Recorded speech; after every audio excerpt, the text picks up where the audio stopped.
Laisi lembiga mamaga mayumda thilamlaga loijingdu mayumda halakli. Mama do ngaiduna leirami ma ubada. Halabra kamai tawhore. Gyandi lakhore. Ado nongmanini di hospital da leitaba yakiroi.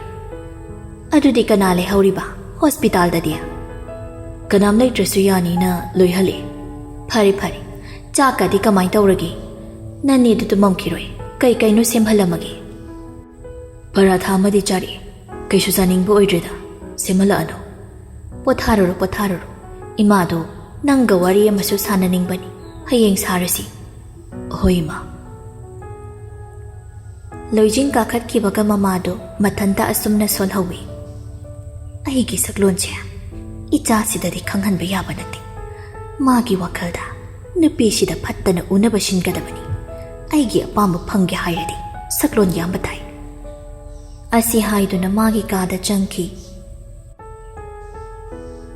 Paksaudu mayumda halaklaga magi kada changai aduga magi pocket tagi che machet ama puthoraklaga munna yengi. Aduga che adu machet chegairaga langthoki. Ngasaidu laibak chawkauba changlubada lalai magi kada mi laibri yenglaga phat changoi. Kaduda lairamba pot makhaidu amamamta yengi. Table dagi pot tarakpaduda khungat ke haina nonthabada che machet ama taramlidu khullaga karino haina yengi. Phone number oiduna lairami. Paksau mirak narak yenglaga magi khongrau gi pocket hapchinkri. Aduga kuina lairamdri thoglakli.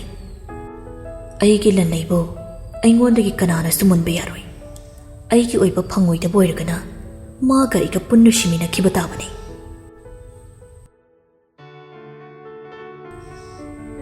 Mathangi namitni yangoi sanadu nganna kaifana lairiba hospital du dalai. Kaifana lairiba room du da changakpadadi kaifado nurse amaga nokminaraga wari sanaduna lairami. Yangoi sana changakpa ubada kaifado karino haibagi mitiyeng ama yengai. Yangoi sana nokphet tawraga changshilai aduga nurse duda. Doctor la amaba kari hairamage. Patient gi kana oidoino. Yangoi sana khumpham khangdi nurse duna. Yumgi mi natradi patient amagi matangdi hekta haiba yadi. Hoi ai khangi som doctor amane haiba. Adubu sidi aikhoi hospital gi rules ni warobinu ko. Yangoi sana kaifada amuk yeng nurse duda amuk yengi aduga room dudagi thokri. Yangoi sana asum lakpana kaifabu layeng liba doctor duki manakta changaktuna hairi. Good morning uncle. Doctor do file ama yengambadagi mamai non khalaklaga. Good morning sana. Kari hainingba siar shida phamu. Yangoi sana phamtharaga hairi. Uncle kaifagi se magi se kari suning cha thiningai di oidri. Namit humni shida yumda dum puthaba yarani. Yam nungai jare uncle. Asumna wari watai ngihak tawnaraga thoglakpada kaifado wheelchair amada phamlaga nurse nupidune illaga thokhibadu ubada masu matungda inari. Kaifado mamai haifet leithoraklaga yengai. Nongsabana changakpaga mapasu sanari. Kaifana Nongsaba nang lakpa yamna phari. Kaidorage kai haninge nangbu. Nang nupi sha aigi tung koini naraga leiri. Sigaiginu ai hainade. Kaifa yangoi sana se aigi nupi nati. Nangbu layeng amba doctor ni. Ai kari nadana ai kaishum tawde kaino. Ama boire mala khalano. Yangoi sana wa amata hairamda bida thokri. Nongsabana aiga wari ko na phajana sasina. Asi hairamlaga yangoi sanagi matungda inaki. Kaifa makhut khutumdu sejeta silli. Nurse tune inge tawbaduda kaifana. Yare kada muk changasi. Mapanda hangjilango se haidaine. Thogumsi. Kaifana yadadana kada changakli. Kaifa bu ningthina hiphalamlaga masu thokri. Kaifa thongnauda yengduna lei. Yangoi sana mapanda lairiba phampham tuda phamlaga lairambadu uraduna nongsaba sangshilakduna phamai. Danongsaba sana ai chatlage. Yangoi sana phamambadagi haugatlaga chatkri. ꯅꯣꯡꯁꯥꯕꯁꯨ ꯇꯨꯃꯤꯟ ꯐꯝꯃꯒ ꯂꯩꯍꯧꯏ꯫ ꯀꯩꯐꯥ ꯒ꯭ꯌꯥꯟ ꯂꯥꯛꯂꯦ ꯍꯥꯏꯕ ꯄꯥꯎꯗꯨ ꯃꯂꯌꯥ ꯍꯣꯏꯁꯨ ꯇꯥꯔꯕꯅꯤꯅ ꯀꯔꯤ ꯇꯧꯕ ꯌꯥꯕꯒꯦ ꯍꯥꯏꯅ ꯃꯈꯣꯏ ꯃꯁꯦꯟ ꯈꯟꯅꯗꯨꯅ ꯂꯩ꯫ ꯍꯣꯁꯄꯤꯇꯥꯜꯗ ꯂꯩꯔꯤꯉꯩꯁꯤꯗ ꯂꯣꯏꯁꯤꯜꯍꯧꯕ ꯑꯃ꯫ ꯉꯥꯏꯈꯣ, ꯇꯥꯍꯥꯈꯤꯅꯨ꯫ ꯑꯩꯈꯣꯏ ꯀꯔꯤꯁꯨ ꯈꯪꯗꯕ ꯁꯥꯗꯨꯅ ꯂꯩꯈꯤꯕ ꯇꯥꯔꯤ꯫ ꯅꯪꯒꯤ ꯅꯧꯄ꯭ꯋꯥꯗꯨꯅ ꯁꯤꯒꯨꯝ ꯀꯥꯟꯗꯅ ꯃꯁꯛ ꯎꯒꯦ ꯐꯪꯉꯔꯣꯏ꯫ ꯃꯥꯁꯨ ꯃꯊꯧ ꯂꯩꯖꯔꯤꯕꯅꯤ ꯀꯩꯅꯣ꯫ ꯑꯣꯏꯁꯨ ꯑꯣꯏꯔꯣꯏꯗꯕ ꯗꯣꯛꯇꯔ ꯅꯨꯄꯤꯗꯨꯗ ꯁꯨꯝ ꯂꯨꯝꯗꯅ ꯂꯩꯌꯨ ꯍꯥꯏꯌꯨꯃ꯫ ꯌꯥꯝꯃꯨꯡꯅ ꯀꯩꯒꯤꯅꯣ ꯑꯩꯒꯤ ꯏꯄ꯭ꯋꯥ ꯅꯨꯄꯥꯁꯤꯗ ꯌꯦꯛꯅꯕꯗꯧꯅ ꯇꯧꯔꯤꯗꯨꯕꯣ? ꯇꯥꯅꯤꯡꯗꯦꯀꯣ, ꯇꯥꯅꯤꯡꯗꯦ꯫ ꯑꯉꯥꯡ ꯌꯥꯝ ꯀꯟꯈꯠꯀꯅꯨ, ꯑꯔꯦꯝꯕꯗ ꯆꯩ ꯆꯥꯅꯤ꯫ ꯃꯂꯌꯥ ꯁꯥꯎꯅ ꯌꯦꯡꯉꯛꯏ꯫ ꯑꯇꯣꯞꯄ ꯃꯐꯝ ꯑꯃꯗꯅ ꯄꯜꯉꯥꯛꯄꯗꯨ ꯃꯥꯅ ꯂꯩꯕ ꯀꯥꯗꯨꯗ ꯀꯅꯥꯒꯨꯝꯕ ꯑꯃꯒ ꯋꯥꯔꯤ ꯁꯥꯟꯅꯗꯨꯅ ꯂꯩ꯫ ꯑꯩꯒꯤ ꯄ꯭ꯂꯥꯟ ꯑꯃ ꯁꯛꯁꯦꯁ ꯑꯣꯏꯗ꯭ꯔꯁꯨ ꯑꯩꯒꯤ ꯄꯥꯟꯗꯝ ꯐꯪꯕꯒꯨꯝꯕꯅꯤ꯫ ꯃꯥꯒ ꯌꯥꯡꯒꯣꯏ ꯁꯅꯥꯒ ꯁꯨꯡꯅꯛ ꯅꯛꯁꯤꯟꯅꯍꯜꯂꯣꯏ꯫ ꯑꯗ ꯀꯩꯐꯥꯅ ꯉꯁꯥꯏ ꯅꯣꯡꯁꯥꯕꯗ ꯌꯥꯡꯒꯣꯏ ꯁꯅꯥꯁꯦ ꯅꯣꯡꯁꯥꯕꯒꯤ ꯅꯨꯄꯤꯅꯦ ꯍꯥꯏꯕꯒꯨꯝ ꯑꯩ ꯈꯪꯏ꯫ ꯅꯣꯡꯁꯥꯕꯒ ꯌꯥꯡꯒꯣꯏ ꯁꯅꯥꯒꯒꯤ ꯑꯦꯡꯒꯦꯖꯀꯤ ꯃꯇꯥꯡꯗ ꯑꯗꯨꯒꯤꯗꯤ ꯀꯔꯤꯁꯨ ꯅꯤꯡꯁꯥ ꯊꯤꯅꯤꯡꯉꯥꯏ ꯑꯣꯏꯗꯦ꯫ ꯐꯔꯦ, ꯅꯪ ꯑꯩꯉꯣꯟꯗ ꯑꯞꯗꯦꯠ ꯇꯧꯔꯛꯄ ꯀꯥꯎꯒꯅꯨ꯫ ꯑꯗꯣ ꯗꯣꯛꯇꯔ, ꯅꯣꯡ ꯐꯥꯗꯣꯛꯇꯤ ꯑꯩꯈꯣꯏꯒ ꯅꯊꯧ ꯃꯁꯛ ꯈꯪꯅ ꯇꯧꯔꯗꯤ ꯔꯤꯋꯥꯔꯗ ꯌꯥꯝꯅ ꯆꯥꯎꯅ ꯂꯩꯔꯤ꯫ ꯐꯔꯦ, ꯑꯩ ꯊꯝꯃꯦ꯫ ꯑꯁꯤ ꯍꯥꯏꯗꯨꯅ ꯐꯣꯟꯗꯨ ꯀꯛꯊꯠꯂꯤ꯫ ꯑꯗꯨꯒ ꯐꯛꯂꯥꯡꯗ ꯊꯦꯠꯂꯤꯕ ꯌꯥꯡꯒꯣꯏ ꯁꯅꯥꯒꯤ ꯐꯣꯇꯣꯗꯨꯗ ꯃꯨꯟꯅ ꯌꯦꯡꯂꯒ ꯆꯨꯔꯨꯞ ꯃꯆꯩ ꯑꯃ ꯆꯝꯈꯠꯂꯒ ꯊꯛꯂꯒ ꯂꯩ꯫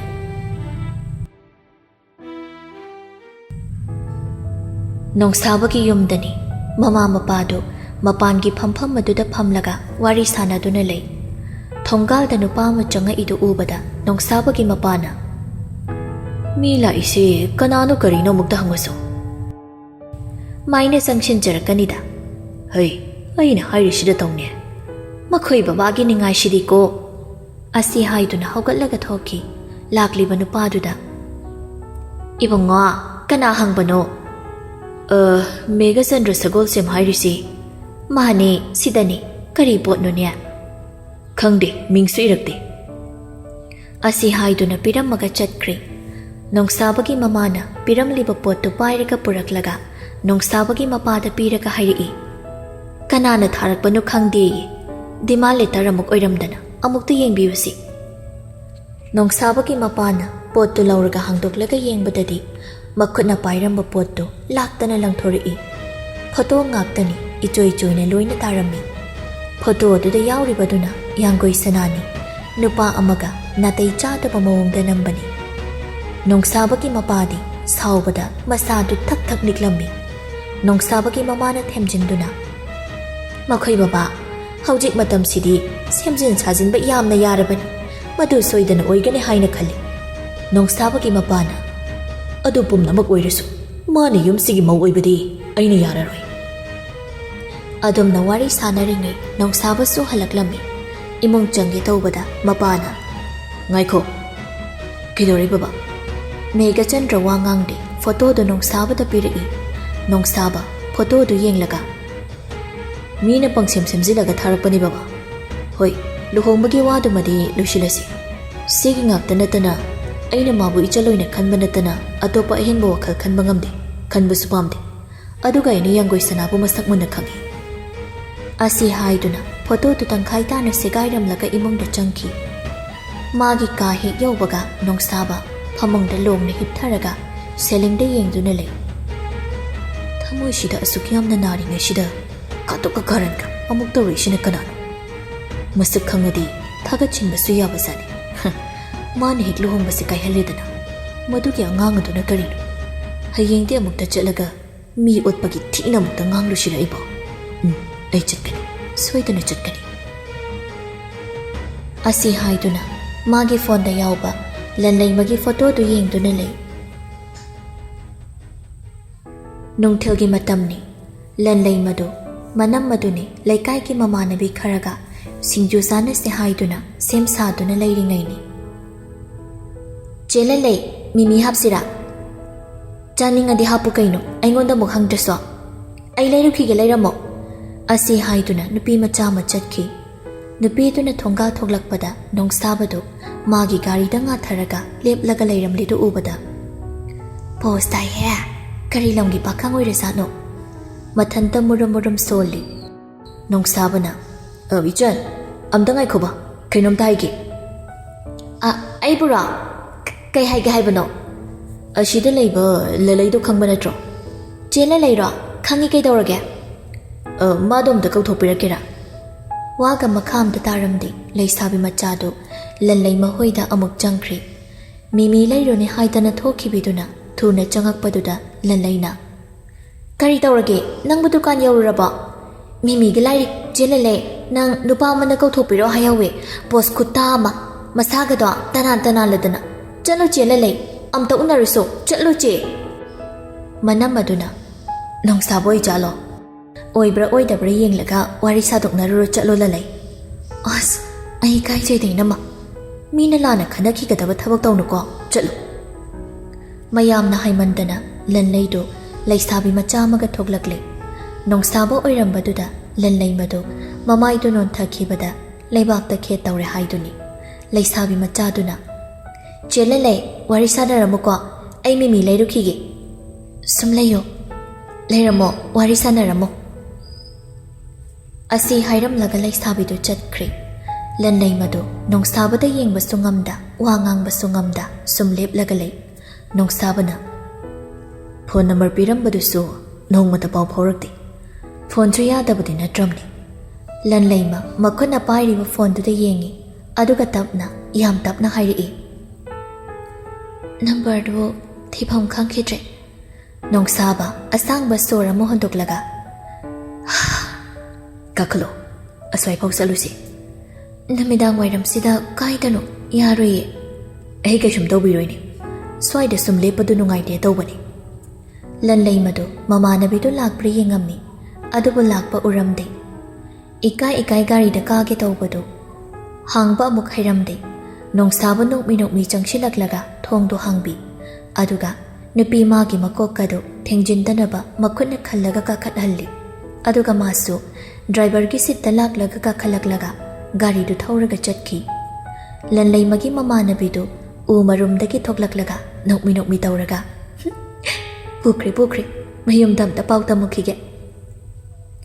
Asi haiduna wari tagadabagi ngaiduna leina hoba mayamdugi manakta laklaga hairi.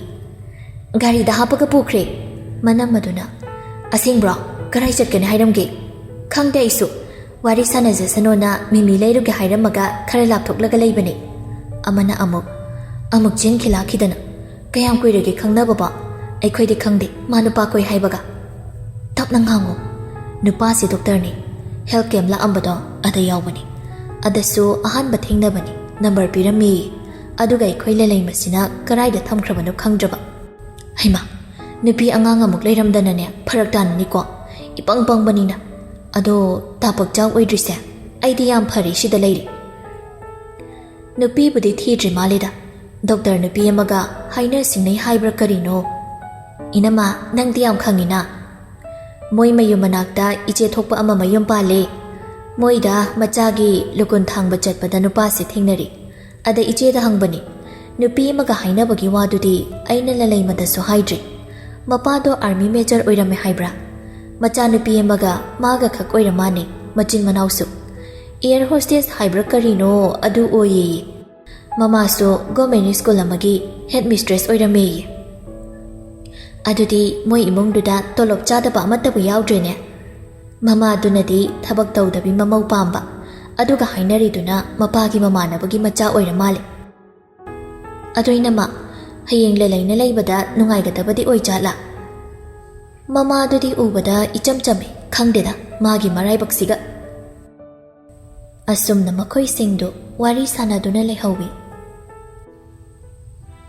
Lambi da pakchawgi mi amana uhauraduna pakchawgi manakta thuna lai.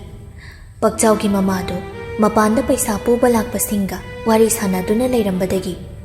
Magi kada changune. Nupado pakchawgi kada changakle aduga. Nangna sidram wandrang tawduna leiringai. Natulay magkangkok haidu tarine. Karino nang nanganglido. Nupaduna urakpadu tami. Pakchaw thuna kadudagi thoklaklaga. Magi gari du thawdoklaga chatkibaduda. Mamana baduda hanglai. Karaidano sina. Warido mamadasu tammi Bakchaugi mamana. Kari adum usitaba thingnaba mafamdagi namdana purau haiko. Asi hairamaga imungda changki mamana baduna. Mama hingjabigi machani na pharoi. Lanlaima karim hainada tongduna lakpada phanadi sangna tongagli. Karai chatlino haina suhangdi. Numitte sum tasilaklabani. Mayumgi phibam sukhangbanina pakhatpa hauraklabani. Adubu nongsabana kari hairakani khanduna wamatadi hairamde. Yam hainadraba. Ikhang haudana nongsabana wanganglakpaduda ikhang badawna tawi. Nongsabana nokmi tawrai.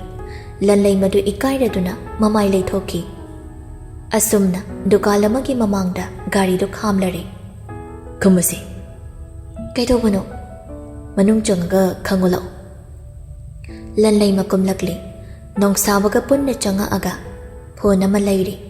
Nongsabana lanlay magi simdo amanba phone na dudagi lawthoklaga hapchilli. Aduga magi number duda miss call peshilli. Aduga lanlay mabut thinbiramge haiduna lakpada gari do ikhang haudana start mutkibaduda nongsabana. Haure aba phazato minangini ngaida. Lanlayma pakhatpa tokraga nongsabagi waduda makhol thokna dum nokshilai. Nongsabana. No. Ngaihakta ngairi pe doba. Asi hairamaga gari dagi kongki